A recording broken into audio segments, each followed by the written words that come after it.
everybody. Welcome back to Earth and Star Spiritual Wellness Center. Today, I have Miss Jacquie with us. Say hello, Jacquie.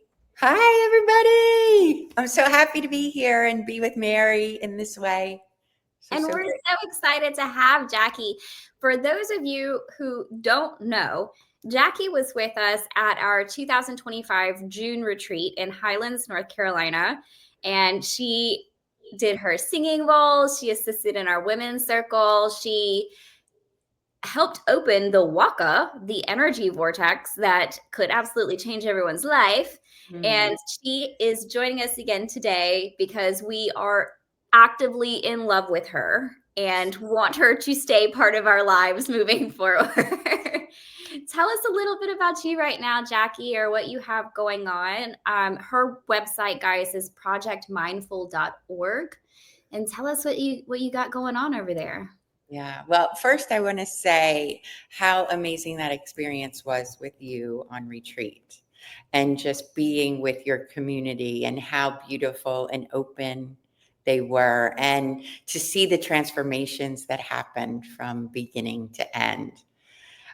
Was just absolutely beautiful. So I am just so grateful to have been there to hold safe space and to also transform in my own way, which was really, really a stepping stone for me. The information that the mountain gave me has stuck with me, and I really keep tapping into that, and that's what today is all about. It's great because you were such a treasure to have there that we didn't even know we needed at the time. Because you're right. When we were there, it was like everybody connected on a very open, vulnerable heart level. And the vibration just kept getting higher and higher and higher. And there were times, especially I think around the drum circle and the dancing, or even at the closing ceremony when we were doing chants and things like that, where I would look across the circle and make eye contact with Jacquie, and she would have the biggest smile on her face. I even have a picture somewhere of you dancing at the drum circle, and you've got the colored powder all over you and your head's thrown back in this huge laugh, and it looks like you and God are just together. That's what it looks like. It was such an amazing experience, really and truly. I want that picture for sure. I'll have to find it. Yeah. And for me, dance is one of my spiritual practices. Like for me, dance is this connection to my body that I knew I had as a child, but I didn't understand how deep that embodiment goes for me until recently, the last 5 years or so. So dance is my practice of embodiment and connection to source. Haven't you been running a dance group, or didn't you for a while? Yes. So in the temple where I am living right now, which is a living temple in Charleston, I am running dance on, a few Wednesdays a week where we do dance as prayer. And so it's just a beautiful practice of embodiment and connection to community. And then on Mondays, I've been hosting just a fun dance, heal, let go, release, where we call it soft clubbing at 8:00 in the morning, 9:00 in the morning, where you just come and let your body release. And it is all women, and it is just gorgeous. For me, when I'm dancing, I'm always smiling, right? It's like just this connection to flow and source. Brings me so much joy. I love that so incredibly much. And I keep feeling like I want to go down there and just do a bunch of things with you. We just have to figure out what, Yes. Well, it will just keep growing. So I've just immersed myself in this community. I'm only here for 2.5 months, but I have met a really beautiful community of women. And we are working on this school called Evolve, which is a conscious academy for personal and professional growth. And so we are offering all these different classes. So we would love to have you, Mary. Oh my goodness. What does that involve? Because I have so many questions. Yeah, yeah. Like, I have so many. Yes, so I have been connected through Source to a woman called Olivia Poole, and she is starting this academy, this personal and professional development for conscious. Her goal is to raise the consciousness of Charleston. And I am her doula. So I have helped her to birth this. And we continue to just, offer all these different classes, of which dance I teach is one of them. Mhm. I'm also going to be offering a class called the Sensual Sage, which I offered at a retreat that I just led in the Poconos in Pennsylvania. I'm Yeah. taking notes. The Hmm. sensual what? Sage. The sensual say, what is this? Tell me. Yes. So this is this connection to sensuality that, and the divine feminine of what we're missing as women. We have gotten into this place of, being so masculine and trying to keep up and be logical and do. And my purpose here on earth is to help people to come into their own being. And I have been working through trying to figure out, well, how do I do this? I've worked on embodying in myself, and I've been teaching mindfulness for the last, how long? 18 years. Mm. And now this connection to the divine feminine is just calling me, and how, especially, I work with younger women, but I also work with, menopause, when all of this starts, and connecting to this beautiful empowerment that comes from menopause and wisdom. And that's where the sensual sage came from. This is something that I think has been coming up for months now, because I know that at least with certain clients in different areas, we've been talking about the portals between each phase. And there's portals between childhood and adulthood, and then portals between adulthood and eldership. There's that whole portal there that kind of shifts your perspective, and you end up letting a lot of old things go, but then stepping into a brand new empowerment in that space. What Mm-hmm. what do you feel like the divine feminine is missing? Because that's what this whole sensual sage class is about. So we understand letting go of the masculine, and or at least not letting that take the driver's seat anymore. Exactly. But what is actually missing from the feminine to allow it to step forward? Yeah. I think what was missing for me was this trusting in my intuition, Mm, mhm. and nurturing myself. I was so great at nurturing everyone else. I'm a mother of three. I was married for 28 years, and I was the queen of nurturing everyone else and taking care of everyone else and leaving myself empty. And also, as a profession, I'm a counselor. I was a counselor for 20 years before I went into this coaching practice. So I was always taking care of everybody else. And what I realized, that when I first discovered this divine feminine connection, is that I needed to take care of myself. I Mm. had to put myself first for the first time in my life. And this has been really your journey. Um, just knowing a little bit about you, we're hearing you say, "Well, I'm only in Charleston for 2 months," and before that, you were living with nuns in King Street. Yes, Right? So, yes, like, this is your entire journey, this letting go, that's everything. yeah, Just tell us your story, Jacquie. There's so much. yeah. So, gosh, my story, well, it begins, right, with being born to teenage parents, 16 and 17 years old.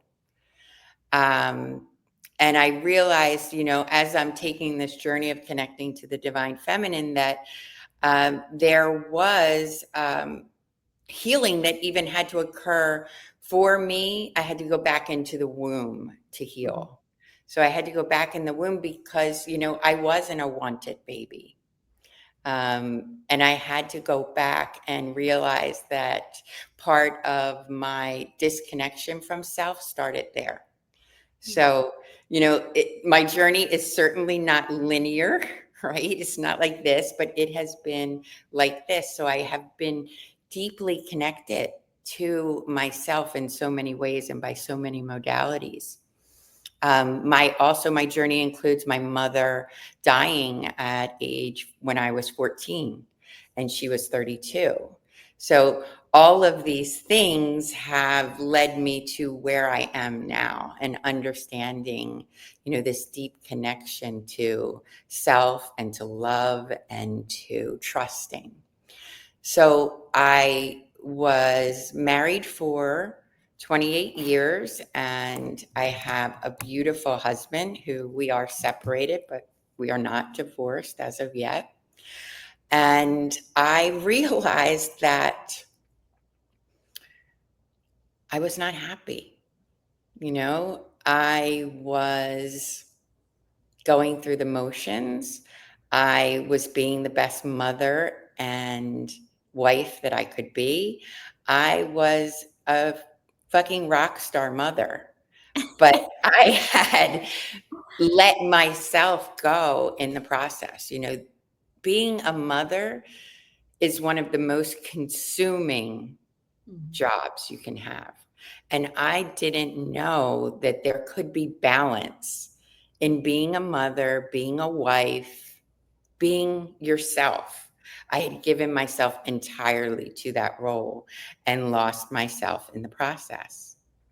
And then the caregiving just continued because I was taking care of clients. And, I, for a long time, had worked with juvenile delinquents and their families and worked in a really intense therapy with them. So I was constantly giving and giving and giving. And after, I guess it was like 26 years of marriage, I decided that I needed to put myself first. And prior to that, maybe like 5 years before that, I had been introduced to a book club, and it was the book Mama Gina. Have you ever heard of Mama Gina? I've Oh, not. oh my gosh. Well, this should be on every woman's reading list. And it's called Pussy a Reclamation. Yes, yes. And this book put me on a trajectory of beginning to connect to the divine feminine and understanding the oppression and the patriarchal system that we have lived in and how Christianity has influenced women and the disempowerment of women. And it really put me into a different place of beginning to feel power within myself. And then I read the book, The Dance of the Dissident Daughter, which actually my oldest daughter gave to me. And she said, Mom, you need to read this. She was 20 at the time. She's now 24. And she said, you need to read this. This is you. She may have been 19. And I read it, and that book also was just this turning point for me of realizing Christianity and how I had been influenced by that. And story, I was then realizing that I needed to take space from my marriage and was looking for a place to land. And I thought I had one daughter coming to South Carolina to go to school. And I figured, well, if I'm going to go somewhere, I might as well go to South Carolina. I don't need to be close to her, but why not go there and maybe be able to live there and get In-state in-state tuition. tuition. Yes, yes. So that was my thinking. And we thought maybe we'd buy a little house, but that didn't work out. We didn't have enough money to do that. I didn't want to disrupt my family and sell that house that we had been in for 20 years. And I had been Googling retreat centers. And so I find all these retreat centers, which were all very masculine. And there's only a few in South Carolina, like Pepin Abbey and one up north. And I had been at the gym with a high school friend of mine who had just actually come out and had been married and had um, two kids, and we were on the stairmaster together. And I was telling him how proud I was of him, and he looked at me and he said, "I'm so proud of you for not giving up, even though you can't buy this house and you're still trying to find something to do and find your place." And I went home that day and Googled, and Spring Bank Retreat came up. It had never come up in a Google search before. And I see the headlines and it says an eco-spiritual retreat center, founded in the arts and governed by a feminine perspective of the Bible. Yes. Thank Which, yes. So I saw it and was like, oh my God, okay. And as soon as I saw it, I sent an email to them and told them, what I was looking for. Basically, I will do anything. I told them about my jobs and what I had done. And then I called them the next day and they called me back within 2 hours. And, they said, what are you looking for? What's going on? And I told them my whole story. And they said, well, what can you do for us? And I went through the litany, I did my curriculum vitae. And then at the last minute, I said, I also love to cook. I love to cook. I like to cook healthy meals. And they said, well, that's funny because our cook just resigned 2 weeks ago and we've been looking for a cook. So I said, okay, this is meant to be. And Anita, who is the director there, she said to me, let's just take a few days and sit on this and see how we're feeling about it. Within those 2 days, she had asked me through text, have you read the book, The Dance of the Dissident Daughter? I said, oh yeah, I did. My daughter gave that to me and it, put me on this journey of realizing the patriarchal influence in Christianity and how that's affected me. And she says, oh, well, that book was written here and we're mentioned in that book. Oh, wow. Yes. And I said, oh my God. So then I went and I tried to find my book and I couldn't find my book because I wanted to see if I underlined it or if unconsciously, subconsciously, I had known about this place. I couldn't find it. So that put me in a place of like, oh, this is aligned. I know I'm supposed to be here. Then the next day she texted me and I told her about that. And, we were all excited. And then she texted me and said, may Sophia guide you on this journey and in your decision. And that is the summer that I began to open the Sophia codes. And I had asked her after, I said, have you ever said, may Sophia guide you? And she said, no, I was told to say that.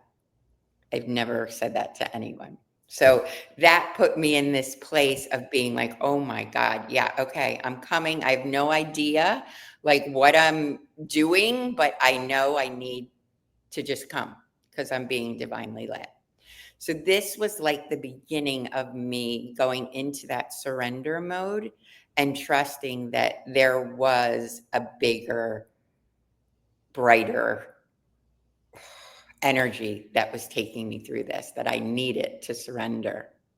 And I feel so excited about this right now because like everything inside of me is like, ask so many questions.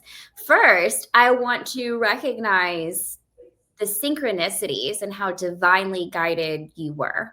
And it didn't look like someone calling you up and saying, this is what you need to do and everything's going to be fine. It looked like being introduced to a book that reflected you and made you self-aware of Yes. what you felt. I just got chills. Yeah. Yes, you began with this self-awareness, and then it looked like having to leave behind every single thing that you built to define yourself. Your Yes. partner, your home, your family, because you have more than one child, they're not all in South Carolina, and Exactly.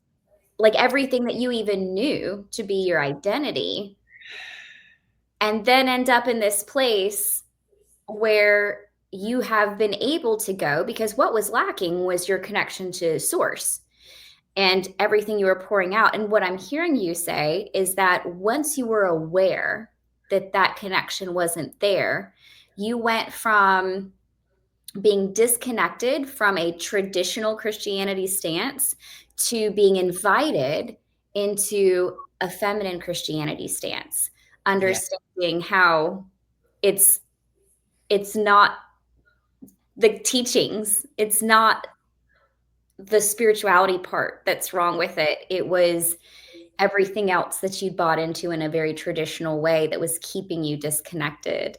And it was almost like Source was like, "Okay, well, let me show you what it's like for you. Come here, come over here, and let's show you." What are Sophia codes? The Sophia codes are a book. Here, I even brought it because it's that important to me. The Who's it Sophia by code, at the it's bottom? by Kai Ray. Kaya Ray. And she is a woman who was channeled, right? And she wrote this book. She also, has a community, and it is a activation of your DNA of these goddesses within you. And Hmm. so read about the goddess and then activate the DNA through mantra and chanting and just this beautiful practice. And I've gone through that book and activated all of the goddesses within me. And I just continue to be very, very connected to Mother Mary, to Mary Magdalene, Mhm. to White Buffalo Woman, Isis right now. She's not in there, but she's calling me now.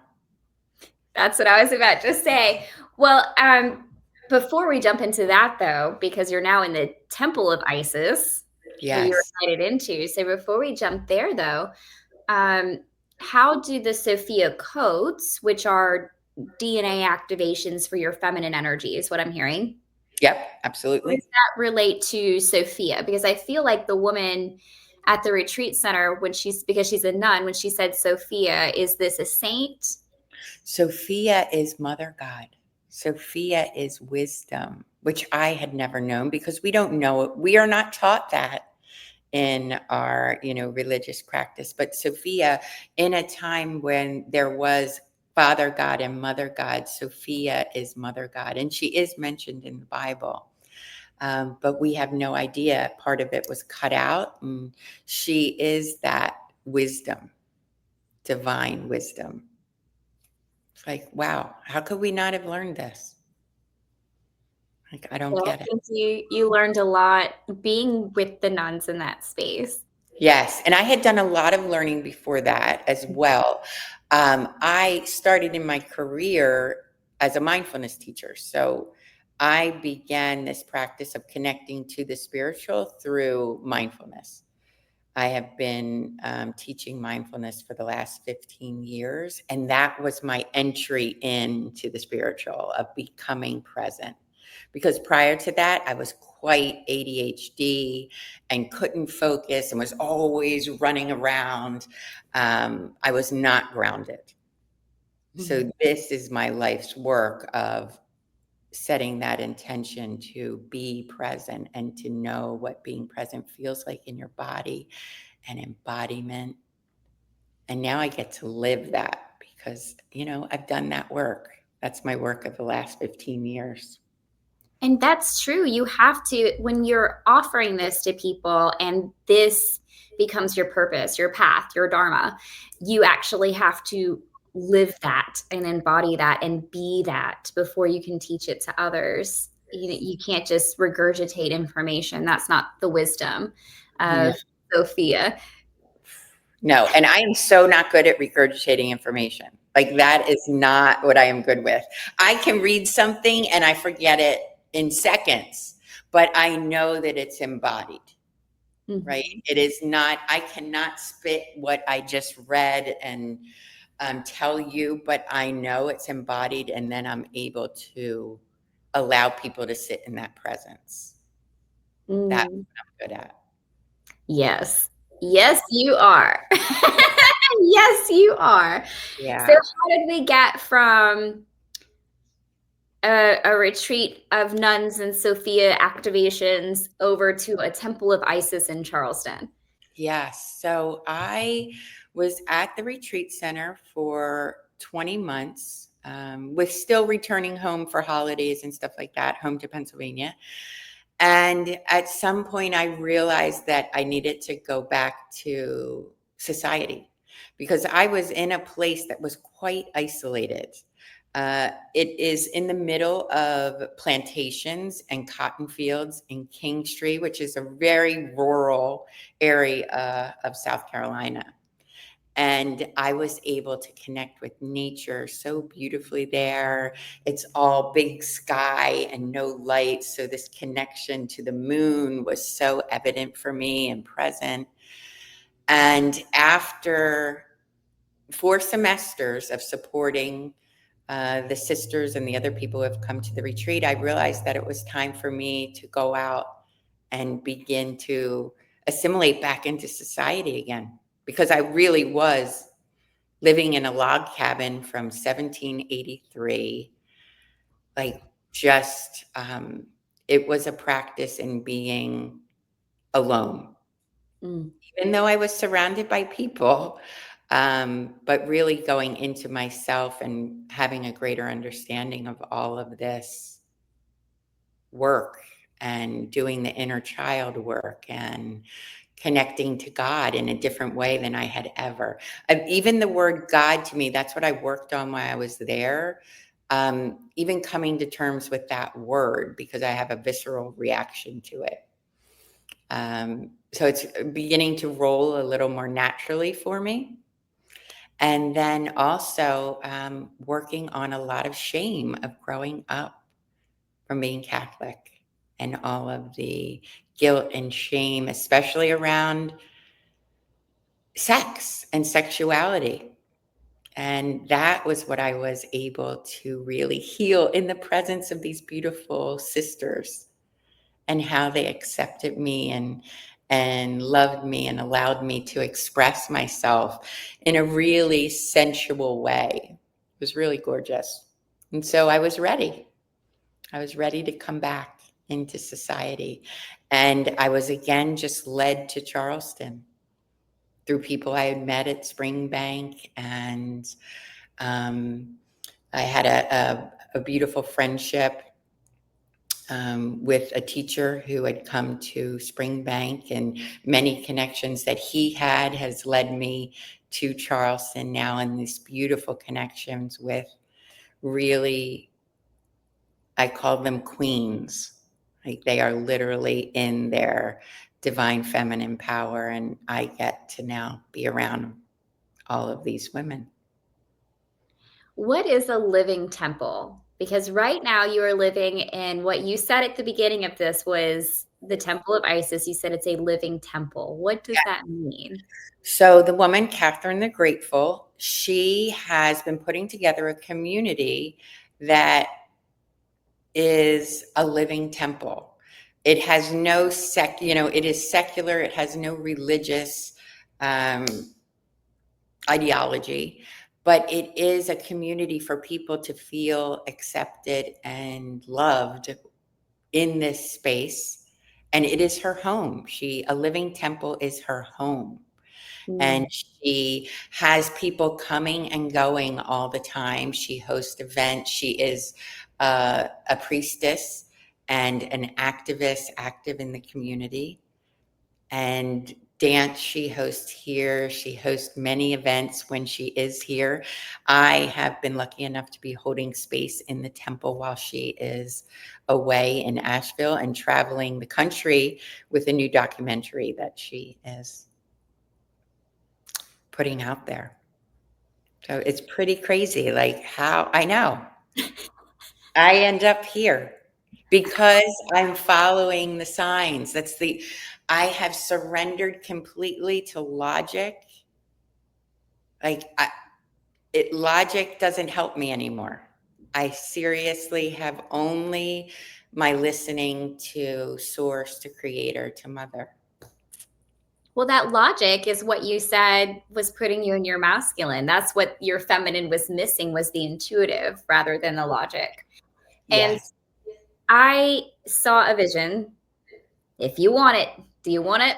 I want it. I want it. Give it to me. What I saw from spirit was that you ended up in this space, in this temple where everyone is a queen, but there is one person who runs that community, and she has left to go on pilgrimage and left you in charge. That Mhm. means that you, when you decide to put on your title as queen, when you let yourself, I see yourself opening to your title of being the person, the Isis of this temple, and you're getting larger and larger and larger and filling the space. And when the space is filled, you'll be on to your next leg of your journey because that's when she'll come back to take over for you. So this is about you taking on your title, not just learning and activating, but embodying the full power of the femininity that you are. Yes. It's so crazy too, because again, synchronicities. I just yesterday I went to a red tent event where just women gathered and we supported one another. And the card that I drew was Isis, the high priestess. Mhm. Right. So today I did the activation of Isis, and I'm beginning to have a deeper understanding of my energy and where this magic comes from. Because Isis is magic. And me connecting to my sexual energy is really, really important. Mhm. For myself, absolutely for myself, not for anyone else. Thank you. I was tracking something that I was trying to put my finger on, um, but it doesn't feel like it wants to be fingered. That's Mm. better. It doesn't want to be like held down. It doesn't want to be pinned down. So like I keep seeing this serpent. So obviously probably Kundalini energy, which is the divine life force energy at the base of the spine that moves through. But what I'm seeing is that the more you're being asked to follow the synchronicities, follow your intuitive nature rather than clinging to identity or rather than clinging to safety, your root space becomes shaken loose. It's almost like what we would want to call insecurity can happen, but Yeah, it's like this, okay, well, where's my money and my food and my shelter and my connections and my supports? Because they're all being stripped away. So now my root space feels shaky. But there's yeah, something about that that's like awakening. I keep using sexual words and I'm so sorry. It's like it's undulating with that serpent energy. And I feel like there might be a serpent behind you. Is there a serpent on there the is the serpent behind me. I just noticed it. I've been looking at the wing or whatever on the other side, but I just noticed that there's a serpent as well. Yeah, they're coming up into the wing. There is the vulva in the middle. Yeah. Uh-huh. I love it. So it's Yeah. almost like the more you're being pushed out of everything safe, the more you're awakening that kundalini energy that's moving through you and empowering you and nourishing you. And how, for other people who are going through similar things or are being asked to just step outside the box a little bit, maybe not leave their entire families behind, because that's an extreme thing for someone like you who's being called to teach that or to heal that in others. But for other people who are just being asked to take that first step, or maybe people who want to heal that Catholic shame and be more in their bodies, or people who just want to be more present, what do you suggest, or how did you heal that in yourself, or what do you offer that can help people with those things? My first step was this becoming present. That Mhm. was my first step. And learning how to get yourself out of fight, flight, or freeze. Because, of course, when you are asked to do something out of the norm, right? Whether it is, something as simple as leaving your job, like, you're not happy, you hate your job, but you feel like you can't leave. you have whatever handcuffs or whatever it is, and just being able to sense into this presence of, okay, this is how I'm feeling right now. This is how I'm feeling right now. This doesn't mean I need to feel like this for the rest of my life or tomorrow or the next moment, but just accepting how you feel right now. I spent so much of my early life judging myself for the way I felt and feeling anxious and feeling unworthy. And my breath has been what saves me every Mm. time. Connection to the breath and this deep, deep understanding that it's all going to be okay. That it's all going to be okay. And my breath has taught me that. My breath has taught me to trust myself and my body, and that I know the mind can really take me on a journey that usually is not healthy, happy, or helpful. Like, frick. And I, through practice of training the mind, and that is what I am really good at helping people to do, to stop, Mm. to really become present and to master your mind instead of allowing the mind to be the master of you. That was my first step on this journey. It was so powerful. And that led me to teaching. I spent 10 years teaching in schools. So I taught over 5,000 students from age K, grade K through 5, mindfulness practices and their teachers, because what I thought was, if I could have learned this as a kid, if I could have learned just how important the breath is and the central nervous system, just basic things about fight, flight, or freeze, how my life could have been different. So I started to teach it in schools, and I did that for 10 years. It was amazing, amazing work. I have a question. I have two questions, really. Yeah. First question, in your experience, just because you've done this for so long, and I've never asked anybody else this, in your experience, does is freeze an automatic childhood response more so than fight? And I ask because I have noticed, at least in one other person, that they exhibited fight or flight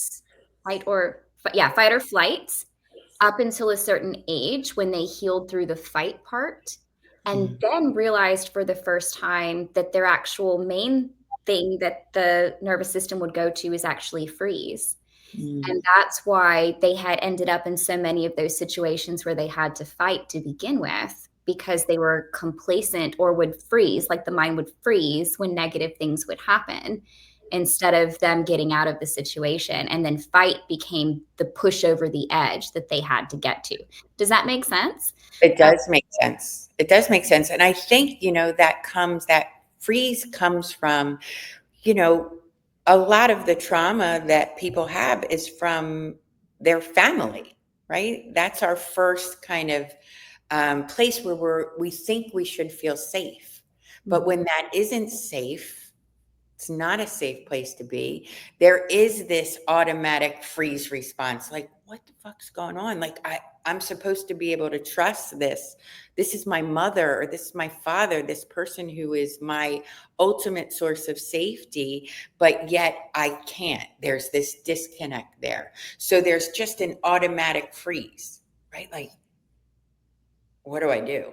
And then I do think that the fight response happens after that, but there is this, like, this isn't right, this unconscious knowing, even when you're a baby, right? That is there, and you have that freeze response, like, oh God, what do I do? This isn't right. I know this does not feel right. And that leads us then to all different ways of coping Mhm. and developing defense mechanisms. That makes perfect sense to me because it feels like freeze is what initially happens the first time you're in that trauma, and then fight happens every time you're in that trauma afterwards because Yeah. your brain's doing something a little different. That just makes perfect sense. Even going back through healing and soul retrieval, I'm telling them when we regress, okay, find the frozen moment. And they find the frozen moment in their trauma, and that's what needs to heal for them to be able to move forward. But it never clicked for me because growing up, when we learned about the central nervous system, we always heard fight or flight. Freeze wasn't something I actually heard until later. It was always fight or flight, fight or flight, fight or flight. So no one ever taught freeze, what actually happens when you initially go through that trauma. So this is something very, very new for me Yeah. personally. Well, too, and for different personalities, like there are, personalities that would automatically go into fight right after that freeze response. But then there are other personalities who are more, quiet and introverted that would automatically go into freeze and not fight. Mm. And then there's fawn, Is right? that So just like that, fawn, like the fainting goats? yeah, yeah, exactly. Fawn is just like when you just do anything to please that person. Mhm, mhm, Right? So you're just always trying to make peace, mhm, stay out of conflict. Um, Very, very damaging, right? But not also, it is that fight, flight response, but it isn't physical. That fawning is more an emotional response. So if there, is emotional abuse or even just on a daily when people are not their best selves, and you're like taken aback, that fawning response is so prevalent, especially in women. Absolutely, absolutely. The, it's almost like that's the beginning of the people pleaser personality, Absolutely. and I Yeah, I'm think a recovering people pleaser. Absolutely. I mean, you begin this is, when you choose yourself, and like you said, Mary, everyone's not going to leave their family. That's not their journey. This has been my journey. Um, but when you begin to realize how much you are pleasing and not caring for yourself and avoiding being vulnerable. That's what that is. The pleasing is an avoidance of being vulnerable because you can't own your own stuff. You think that if you take care of everybody else outside of you, then you will be okay. But Mm, that's not the way it works. preach. I'm here for it. I'm just listening. Yeah. I mean, it's that thing where you begin to realize. And, does it come with wisdom and age? Maybe, but I also believe that a lot of these young kids growing up now are so much more connected to themselves and to spirit and this energy that they're learning before us. But this wisdom that comes from choosing yourself over and over and over again, even when it feels selfish. Mhm, I feel so selfish, right? I am working through this. The selfish, and I know this is my ego who tells me this, but there are many times where I am working through, oh my God, you chose yourself. You are so fucking selfish. Like that is the self-talk. And then understanding that I couldn't choose any other thing. I couldn't do it anymore. And just being able to be okay with that every day. And there are some days where I struggle with it and I wish I could go home and feel safe and comfortable again and know where I'm going to be living in October. But instead, I choose to stay here and to stay in the discomfort and to continue to grow because you cannot grow unless you are uncomfortable. And not everyone will choose the discomfort that I have chosen, but every day, if you can choose something uncomfortable to just sit in and see with clear eyes. Okay, yeah, I can do this. I can sit in this. I can sit in this feeling, whether it is sadness, anxiety, anger. I think for women, we need to be able to address our anger, sacred rage, right? It is sacred. And to be able to let it go, to be able to allow it to process through our bodies and to share it with other women. So powerful. There's so much to this that's cycling through, when we have the traumas that's really affecting the feminine nature, whether we're women or men, Mm-hmm. and understanding that we can master the mind through that we can retrain our thoughts, because you said that selfishness is a thing that you struggle with, but the reality is it's self-love that you're struggling with. And so the selfishness tries to take over. So knowing what is you choosing you and what is actually selfish, whatever that means. Yeah, I think that just means taking from other people or hurting others. Um, but it is coming back to that self-love and being vulnerable and falling into surrender over and over and over and over again, just like what you've done with us today. You've been mm, really open about your journey and vulnerable, and I feel like you've touched on so many things that everyone can relate to on some level. When we are in those hurt feminine spaces, there is that sacred rage, and the reason it becomes sacred is because it's the inner feminine standing up and saying enough is enough. This has to change. Something's not right. But then, yeah, like you said, there's the space where the change actually has to happen. So we let go of the anger. yeah.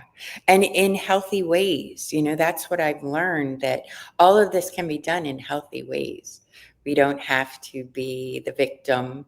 We don't have to, um, be fighting it out. Um, we can really do it in compassionate, loving, fearless ways.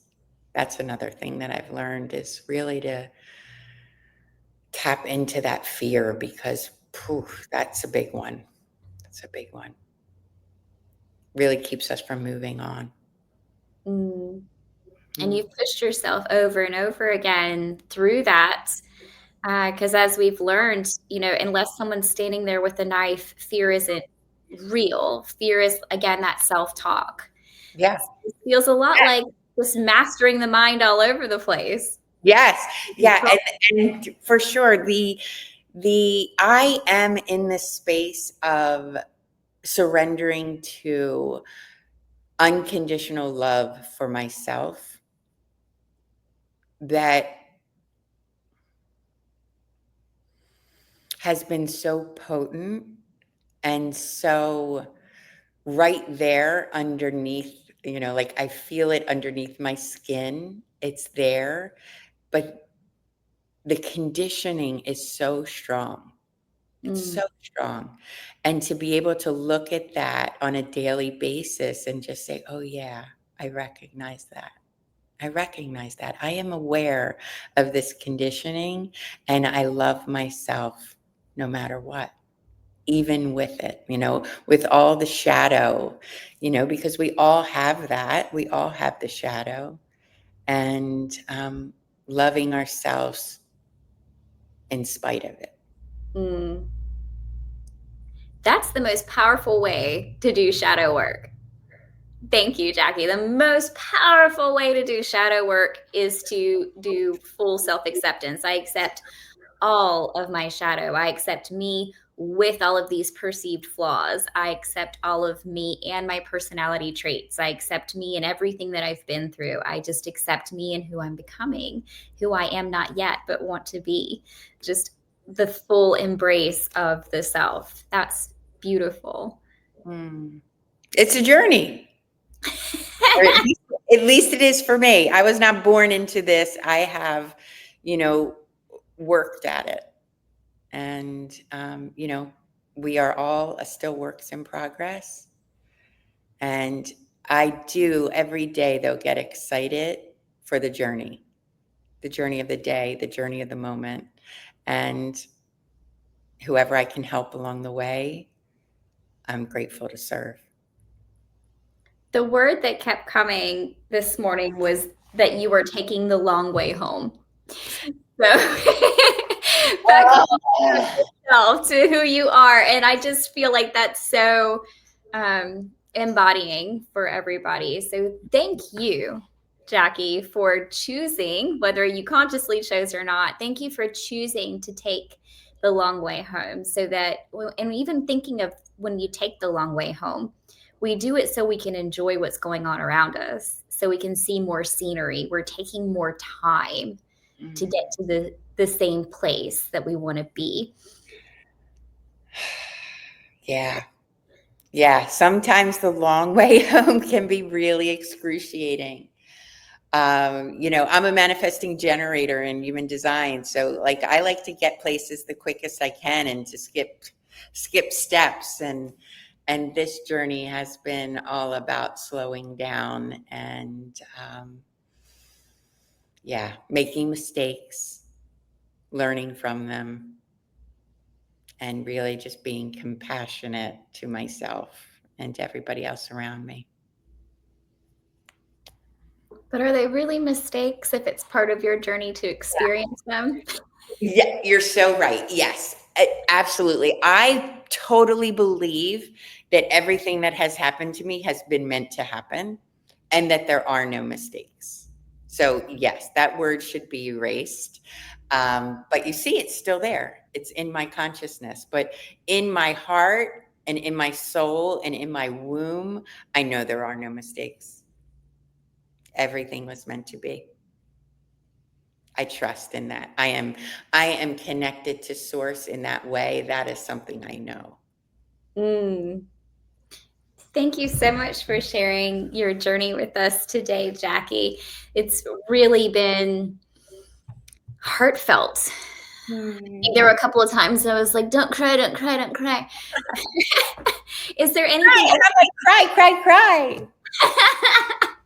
Is there anything else you want anybody to know about you, or what they can get from coming to you or your website at projectmindful.org? Is there anything else you want people to know? Yeah, I will be starting a program for women and the art of connecting to the divine feminine. And that'll probably be starting in the next few months. And I will have a new website called Awaken with Jacquie. But Project Mindful will go into that.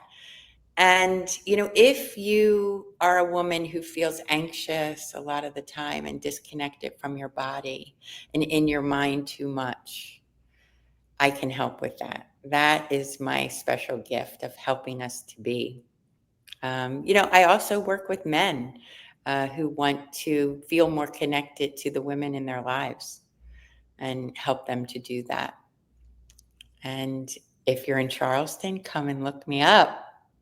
Come and look me up and come to Evolve Academy, where I will be teaching. And hopefully I'll have a few retreats. Follow me on Instagram, Jacquie.O'Malley.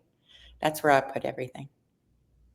Thank you so much. I already follow you, so I watch everything that you do. Everything. Right, Sherry. That makes me feel protected. So thank you. So safe. But thanks so much for coming on today, Jacquie, and thank all of you guys for sticking with us through this beautiful journey. And I'm sure we'll see Jacquie again soon. Bye, everyone. Mary, I love you so much. I'm so Love grateful so grateful for being brought into your community and your awareness. Thank you so much. Bye, everyone. Bye.